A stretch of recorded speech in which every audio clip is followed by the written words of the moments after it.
야고보서 5장 19절 20절을 제가 봉독하겠습니다. 내 형제들아, 너희 중에 미혹하여 진리를 떠난 자를 누가 돌아서게 하면 너희가 알 것은 죄인을 미혹한 길에서 돌아서게 하는 자가 그 영혼을 사망에서 구원하며 허다한 죄를 덮을 것이니라. 여러분, 지금까지 살아오시면서 여러분이 겪으신 가장 큰 시험, 어려운 시험은 무엇이었습니까? 여러분 한번 그 시절을 한번 생각해 보시면서 그때 그 시험을 어떻게 통과하셨는지, 그리고 그 시험이 여러분에게 어떠한 영향을 남겼는지 한번 생각해 보시기 바랍니다. 시험은 이제 야고보서의 아주 중요한 주제 중에 하나인데요. 시험으로 번역된 그 원어는 페이라스모스라는 그 헬라어예요. 근데 이 페이라스모스라는 이 단어는 두 가지 의미를 지니고 있습니다. 첫 번째 의미는 외적인 어려움이에요. 우리에게 어떤 어려운 일이 닥치고 힘든 상황이 펼쳐지는 것, 그것을 의미할 수 있습니다. 외적인 어려움. 그런가 하면 두 번째 의미는 내적인 유혹입니다. 그리고 이 둘은 함께 가는 것이죠. 외적인 어려움이 올 때 그 어려움을 내가 극복하기 위해서 내 내면 안에 어떤 유혹이 생기는 거예요.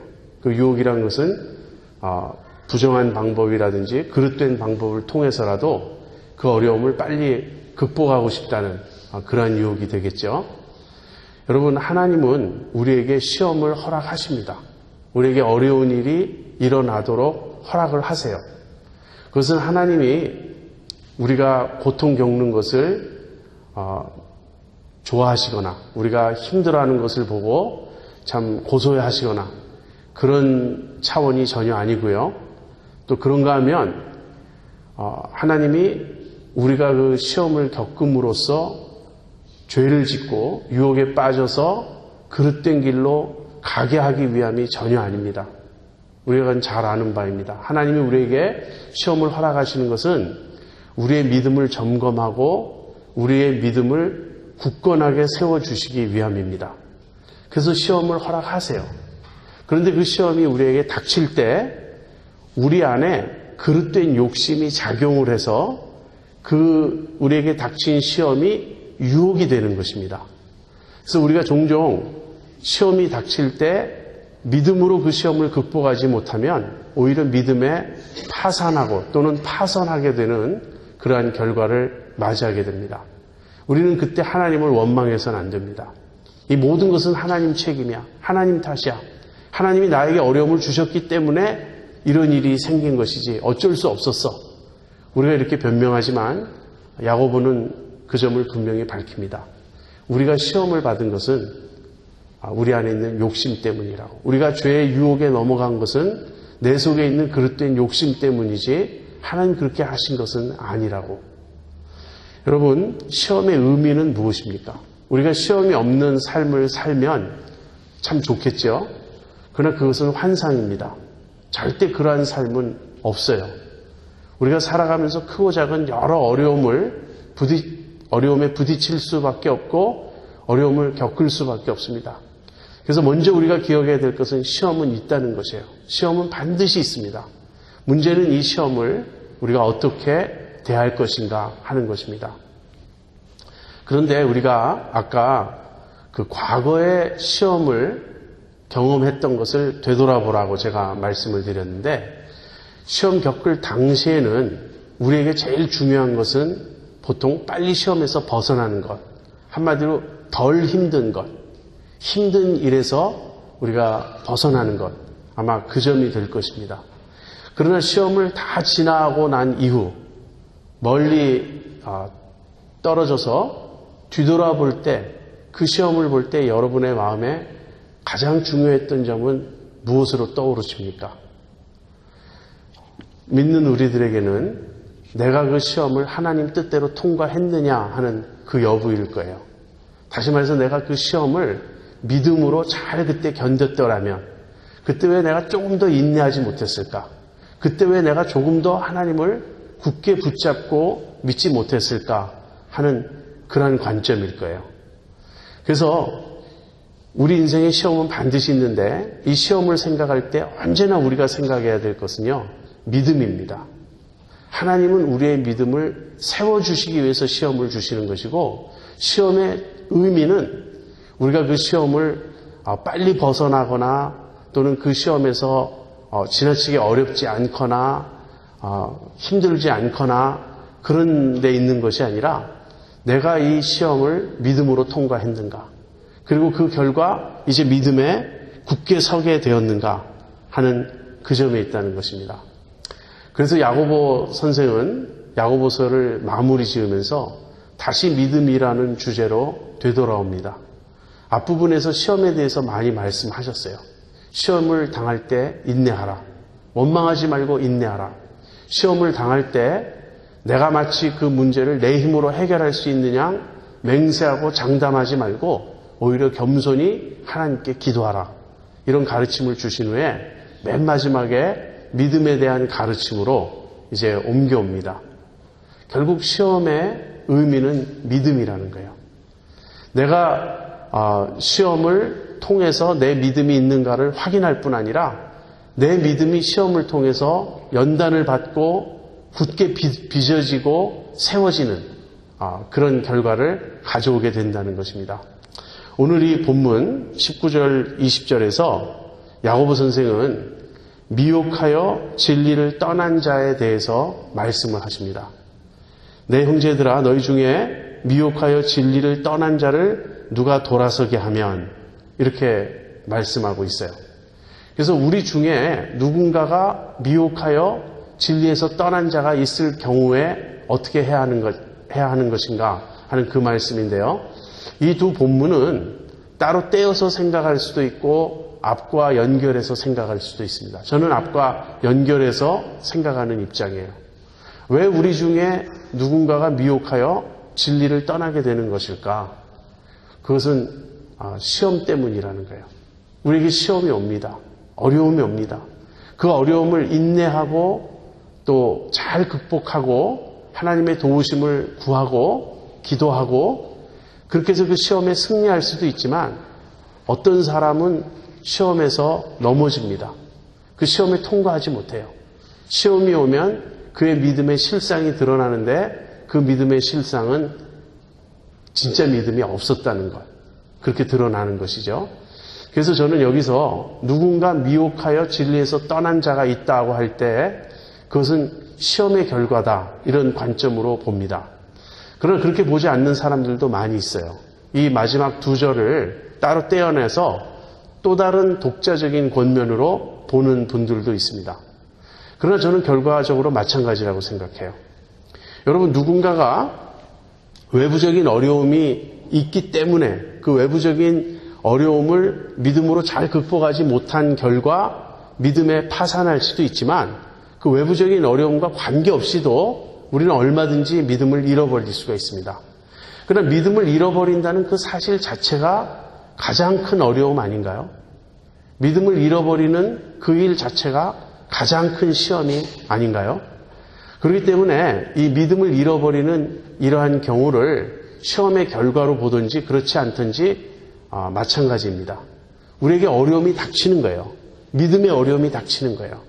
이 믿음의 어려움이 외부적인 시험 때문에, 환경의 어려움 때문에 이 믿음의 어려움이 생긴 것인지 아니면 그것과 관계없이 또 다른 이유로 내가 믿음의 문제를 갖게 되는 것인지 어느 쪽이든 관계없이 이것이야말로 가장 큰 시험입니다. 그렇지 않습니까? 여러분, 시험이 왔을 때 내가 아주 그 시험을 담대한 믿음으로 넉넉히 이겼어요. 그것은 남들이 보기에는 힘들고 굉장히 어려운 상황이었을지 모르지만 정작 겪어낸 나로서는 그렇게 힘들지 않았어요. 하나님의 은혜가 내게 더 풍성했다고 간증할 수 있고 그로 말미암아 내 믿음이 더 굳세어졌다고 우리는 고백할 수 있습니다. 그래서 내게 믿음이 강하게 있다면 사실 시험은 그렇게 어려운 것이 아니에요. 하지만 내 믿음 자체가 흔들릴 때, 믿음이 뿌리째 송두리째 뽑혀나가는 것 같을 때 남들이 보기에는 아주 하찮은 일이에요. 그 정도 어려움에 네가 뭘 그렇게 힘들어하냐고. 그럴 때 우리의 답변은 이것입니다. 사실 상황의 문제가 아니라고. 이게 힘들어서 내가 지금 쩔쩔매는 게 아니라고. 그거보다는 자꾸 의심이 든다고. 왜 이런 일이 나에게 생길까? 내가 믿는 것이 제대로 믿는 것일까? 다시 말하면 이 믿음의 문제가 제일 큰 시험이라는 거예요. 그래서 우리 중에 믿음의 시험에 드는 사람이 있다는 것입니다. 이럴 때는 어떻게 해야 하느냐 하는 것이에요. 여러분, 여기서 미혹하여 진리에서 떠난 자라고 말할 때는요, 여기서 진리라고 하는 것은 단순히 교리를 뜻하지 않습니다. 어떤 사람들은 교리적으로 이 회의에 빠질 수 있습니다. 기독교가 말하는 여러 진리들을 놓고 회의에 빠질 수 있어요. 정말 예수님이 물 위를 걸으셨을까? 정말 예수님이 다시 살아나셨을까? 정말 예수님이 어머니 마리아가 동정녀일 때 잉태되어서 태어나셨을까?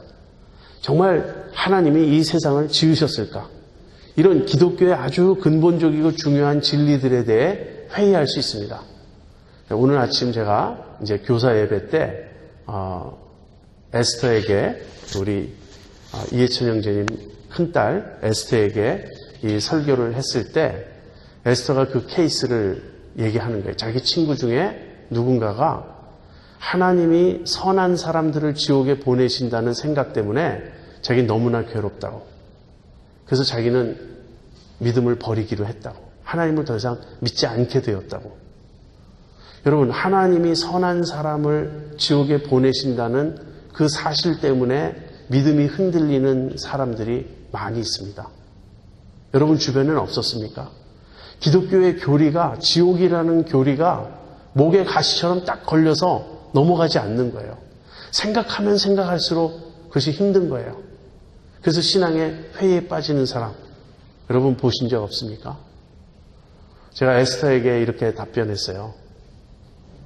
나라면 네 친구한테 이렇게 답하겠다.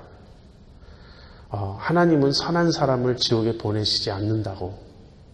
선한 사람임에도 불구하고 예수 안 믿었다고 지옥에 보내시는 하나님은, 그 하나님이라는 관점은 오해입니다. 성경은 하나님이 선한 사람을 지옥에 보내신다고 말하는 적이 없어요. 문제는 하나님 앞에 아무도 선한 사람이 없다는 것입니다. 마지막 날 심판대 앞에서 모든 것이 드러날 거예요. 그때 하나님이 불의하고 하나님이 공정하지 않다고, 하나님이 무자비하다고 공격할 수 있는 사람은 아무도 없을 것입니다. 아무튼 이런 내용들이에요. 교리 때문에 마음이 흔들리고 회의가 찾아오고 그래서 기독교를 떠나게 됩니다. 기독교를 떠나든지 아니면 이단에 빠지든지 아무튼 그릇된 가르침을 쫓아가든지 그렇게 되는 경우가 있죠. 이것이 미혹하여 진리를 떠나는 한 모습입니다. 그러나 진리는 여기서 진리라고 표현되기 때문에 우리가 교리적인 측면으로만 이해할 수 있는데 그것이 아니고 바른 삶의 길이라고도 해석할 수 있어요. 다시 말하면 윤리적으로도 타락할 수 있다는 것입니다. 어떤 사람이 신앙생활을 잘 하다가 죄에 빠질 수가 있어요.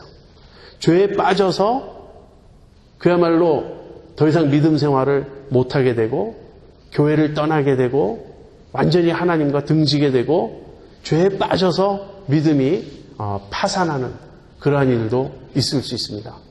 이것이 미혹하여 진리에서 떠나는 그 사람의 모습이에요. 이런 사람이 없으면 참 좋겠어요. 교회에 나오는 모든 사람은 이런 위험에서 면제되면 좋겠어요. 그러나 우리의 경험으로 보아서도 알지만 이런 일은 굉장히 자주 일어납니다. 너무나 많은 사람이 여기에 해당돼요. 과거에 교회에 열심히 다녔었는데 이제는 교회에 다니지 않습니다. 왜 그렇죠? 기독교 순 엉터리예요. 내가 가서 들어보니까 그건 정말 말도 되지 않아요. 이렇게 기독교에 대해서 회의적이 된 사람들, 공격적이 된 사람들, 기독교를 비난하는 사람들, 그런가 하면 난 그냥 내 마음대로 살고 싶어요. 왜 내가 뭐 꼭 이래야 되고 저래야 되고 하는 그런 구속을 받아야 되죠? 난 자유롭게 살고 싶어요. 그렇게 자기 어떤 욕망을 좇아서 살기를 선택한 그런 사람들, 우리는 참 많이 봅니다. 사실은 아직까지 피지컬리, 신체적으로 교회를 떠나지 않았을 뿐이지 교회 안에 머물고 있음에도 불구하고 미혹하여 진리에서 떠나고 있는 중인 그런 사람들도 얼마든지 있을 수 있습니다. 여러분, 이런 경우 어떻게 해야 되죠? 이런 일이 없으면 참 좋겠는데 실제로 우리에게 이런 일이 있고 아까도 말씀드린 것처럼 이것이 가장 큰 시험이에요. 이것이 가장 큰 어려움이에요. 이럴 때는 어떻게 해야 하는가? 여러분, 우리의 믿음은 고정적인 것이 아닙니다. 우리는 그런 오해를 곧잘 합니다. 내가 한때 어떤 큰 영적인 체험을 했기 때문에 마치 내가 그때 영적인 믿음의 정상에 쓴 것 같은 그런 느낌이 들었기 때문에 내 믿음은 그 수준에 있다고 착각합니다. 비록 지금은 내가 잠시 게을러졌고 잠시 열심히 좀 식었고 내가 좀 쉬고 있는 듯 하지만 사실 나는 3층 천에 다녀온 사람이야. 그런 간증을 할 수가 있어요. 그러나 그것은 착각입니다. 우리의 믿음은 고정적인 것이 아니에요. 한번 결정이 되면 변하지 않는 그런 어떤 것이 아니에요.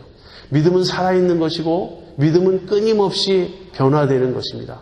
내가 내 믿음을 잘 관리하지 않으면요, 한때는 그렇게 뜨겁고 그렇게 주님을 사랑하는 것 같은 사람이 언제부터인가 싸늘하게 식고 하나님께 대하여 무감각해지고 덤덤해지고 믿음을 잃어버릴 수 있는 것입니다. 여러분, 아까 교리적인 측면에 대해서 제가 말씀드렸는데요. 여러분은 교리적으로 회의가 느껴지시지 않습니까? 요즘 우리가 살아가는 이 시대를 소위 포스트 마더니즘의 시대라고 말합니다. 우리가 포스트 마더니즘이라는 이 용어는 몰라도 돼요. 그러나 그 성향은 매일매일 우리가 부딪히면서 느끼면서 살아가는 거예요. 포스트 마더니즘의 제일 두드러진 특징은 무엇이냐면요, 절대적인 것은 없다예요. 모든 건 상대적이고 모든 건 가변적이다, 이렇게 보는 것입니다. TV 드라마를 볼 때 거기에 나오는 그 인물들의 입에서 바로 그런 대사들이 마구 나오고 있어요.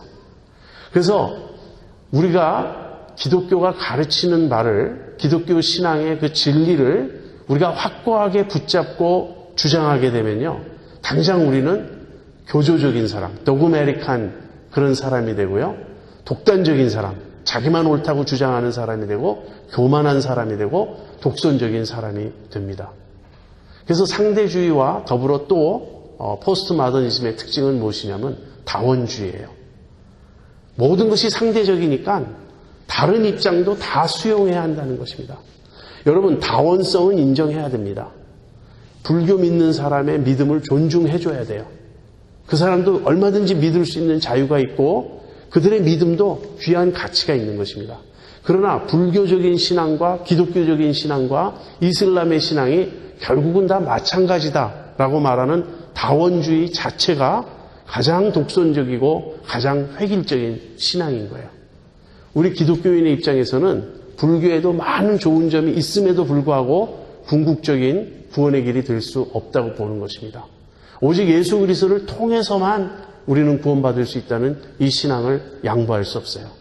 그렇지만 이런 신앙을 가지고 있으면 너무나 부딪혀요. 부대껴요. 세상에서 살아가기가 너무 힘들어요.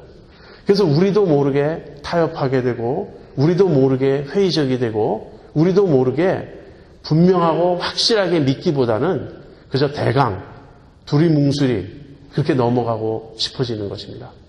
이것이 어떤 성향으로서 분위기로서 우리에게 찾아오고요. 그 다음에 조금씩 교리는 싫다. 딱딱한 교리는 싫다. 너무 교리를 많이 이야기하면 교회가 분열되고 나뉜다.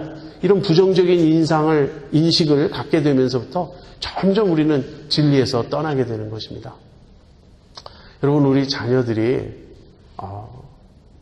고등학교까지 믿음을 잘 지켰다가 대학에 가서 그 회의적이고 스캡티컬하고 그 무신론적인 그런 분위기에 접하게 되면 신앙에 큰 도전을 받게 됩니다.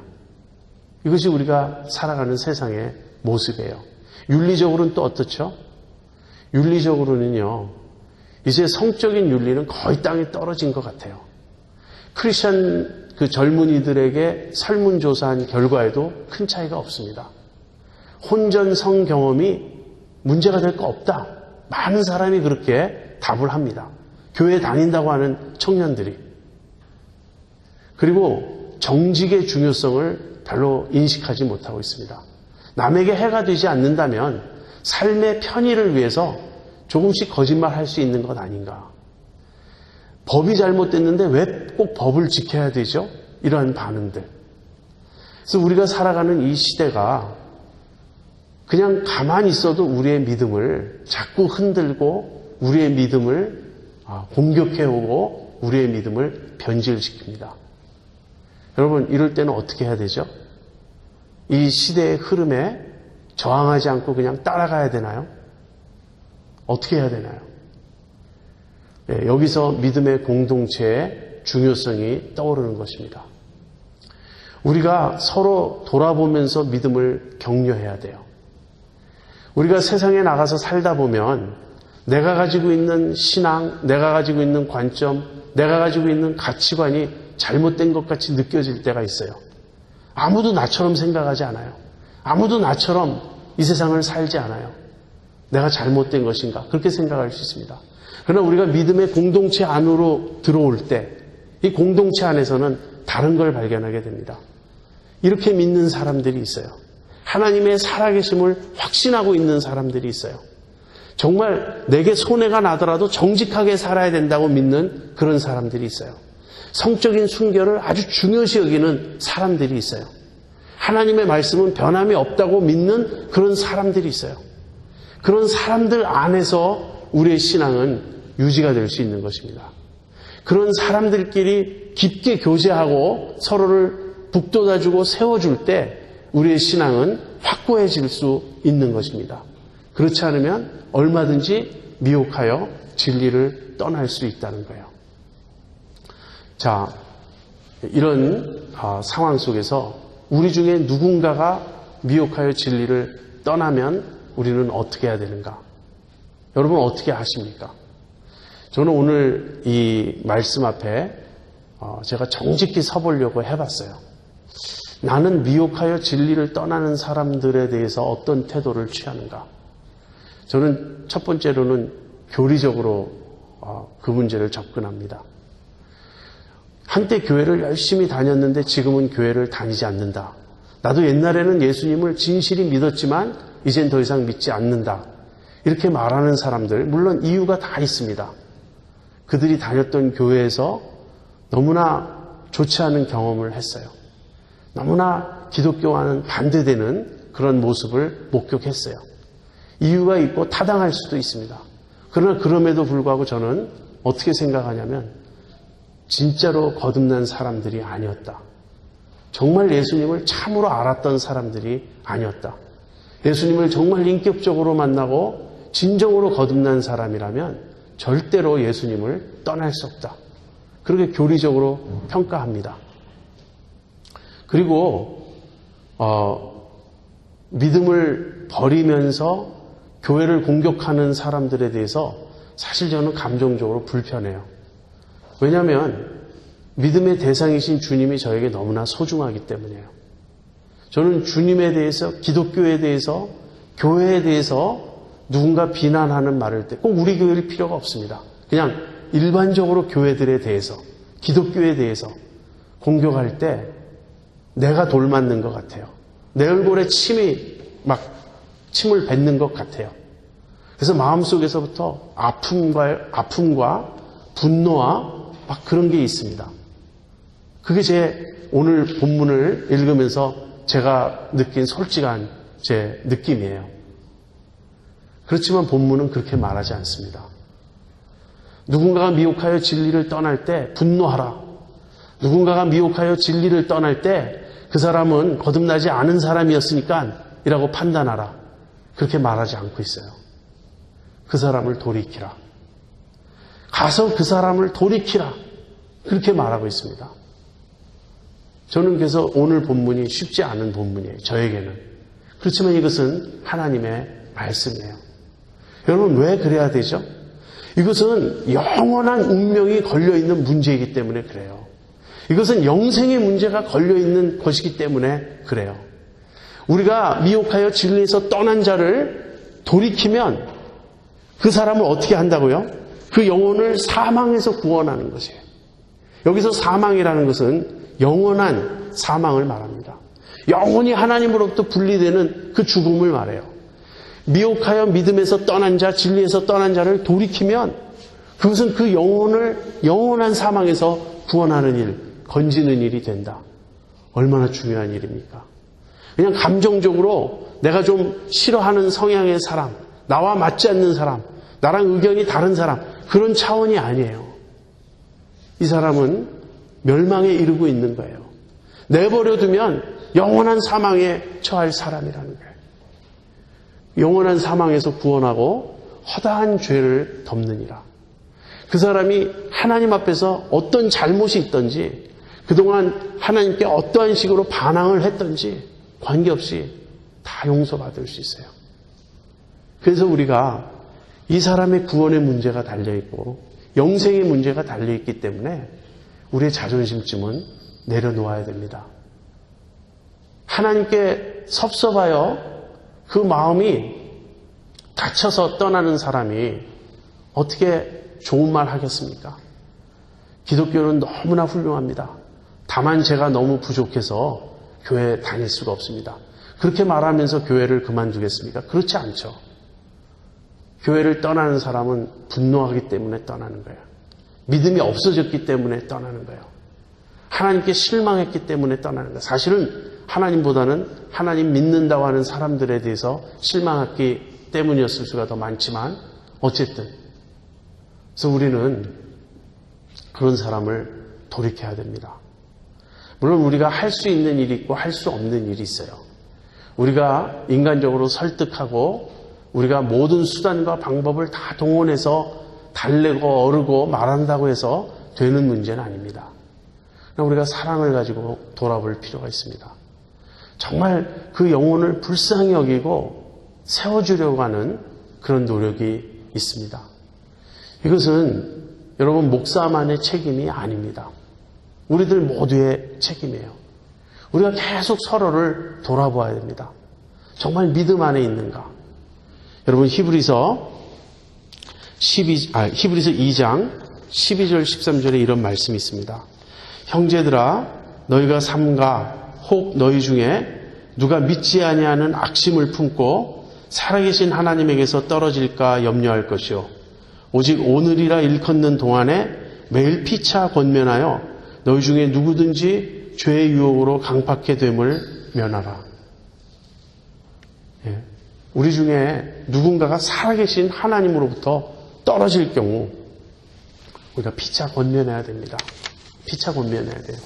그 다음에 히브리서 10장 24절 25절에 이런 말씀이 있습니다. 여러분이 잘 아는 말씀이에요. 서로 돌아보아 사랑과 선행을 격려하며 모이기를 패하는 어떤 사람들의 습관과 같이 하지 말고 오직 권하여 그날이 가까움을 볼수록 더욱 그리하자. 서로 권면하여 서로 돌아보아 권면하는 것입니다. 사랑과 선행을 격려하는 것입니다. 여러분 교회의 존재 이유 중에 가장 중요한 존재 이유는 믿음이에요. 사랑은 그 다음입니다. 믿음이 있어야 사랑을 할 수 있는 거예요. 우리가 교회 생활할 때 여러분 무엇에 초점을 맞추면서 교회 생활을 하십니까? 어떤 사람들이 좋은 교회라는 그런 그림을 그려요. 우리 교회는 이래서 좋고 좋은 교회는 이러이러한 것이 갖춰져야 되고 그런 것이 다 갖춰주면 좋겠죠. 그러나 그런 것들보다 더 중요한 게 있어요. 제일 중요한 좋은 교회가 되는 그 요건 중에 제일 중요한 것은 무엇이냐면 믿음입니다. 내가 그 교회를 다님으로써 내가 그 교회의 멤버가 됨으로써 내 믿음이 살아있는 믿음이 되어야 돼요. 내 믿음이 굳센 믿음이 되어야 돼요. 그 교회 교우들과 교제하면서 끊임없이 내가 믿음의 도전을 받고 용기를 얻고 격려를 받고 힘을 얻는 그런 교회가 되어야 돼요. 그 교회 목사님의 말씀을 들을 때 내 믿음이 자라나고 내 믿음이 변화되고 내 믿음이 성장하는 것을 내가 느낄 수 있어야 돼요. 교회 생활의 초점은 믿음 아닌가요? 여러분 교회 다니시면서 믿음에 초점을 두십니까?